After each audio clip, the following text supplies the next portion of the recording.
A reformed idea. I'm sure many people have had their fill of politics by now.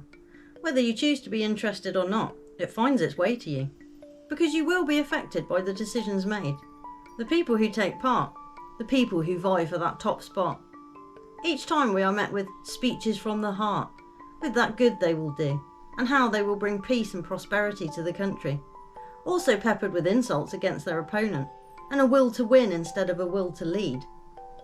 And just because they have a third name now, looking like it can and will compete, people seem to have forgotten that it is politicians who have dragged us to where we are now, and their previous will to win. Always using the people to achieve that. Well, so we are told. Now we understand there is different and more intricate systems of voting that occurs, and one we are not privy to. So when it comes up about which side, which colour, and blaming the previous party for damage, corruption and completely unethical behaviour, I am bemused somewhat, because they are all the same to me. I care not for which party they appear to represent for the people, as they represent politicians to me, a very separate entity from the people they purport to serve. Instead, they bleed us dry and create a rather secure future for themselves, off the back of the illusion of one for you, and using our money no less to give themselves that security, all leading to it already being won, but with the illusion of it being two. Because really, you can't trust two when you lay it out, because it seems a constant struggle between them to win rather than do their job, each blaming the other for previous times or current situations, only really pretending for a short time to do anything before they start prepping for their battle of the polls again. More talk, more money spent, more handing over the baton to the next teammate, regardless of what colour their tie is. As I have said before, they are all feeding from the same trough.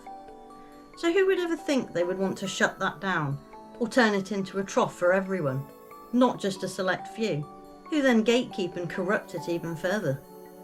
And every now and again, they throw us a bone in the form of someone who talks sense, or suddenly becomes the voice of reason, and points out the most obvious of issues that really doesn't take a politician to notice, or to shout about it, and apparently doesn't take them to even do anything about it. So what are they good for exactly? Talking, lying, and spending seems to be about the crux of it. And that, people, really isn't what's going to save the present, secure the future, or lead us into any kind of prosperity. And be mindful of language, as they have twisted much over the years, redefining terms and definitions as they go, saying one thing, which you believe means another. And the one that stands out for me at the moment is indeed the name of that new party storming the polls, with the man of the people out in front, playing the part as needed. But what does reform actually stand for as a word in our history over here in the UK? Ah yes, reform schools. One of their institutions to deal with children and young people. Funnily enough, around the same time as the foundling hospitals occurring too, covered in a rather dark enterprise. And if you look at the pictures of the old reform schools, they look strangely similar to all the other grand and massive structures of that time for asylums, universities and hospitals, etc. And the cover story is the same. Children in need of help, so they were sent to either reform school if they were criminal, or industrial schools if they were just hanging around and needed to be trained in something for the upcoming industrial revolution.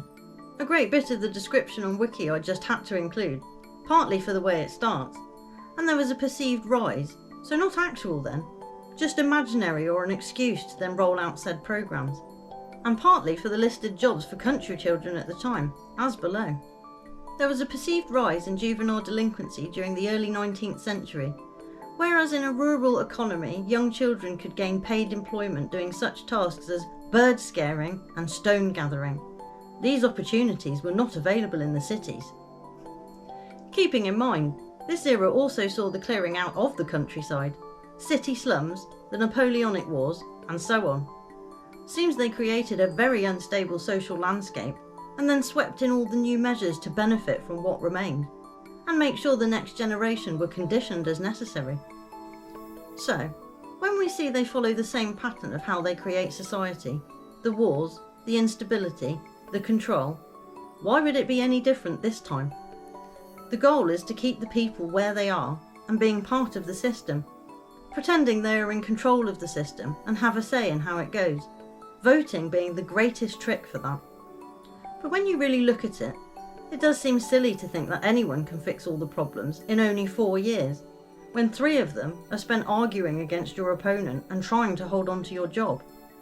And equally, you can't have someone there indefinitely to just get their feet under the table and do just as little. So what to do?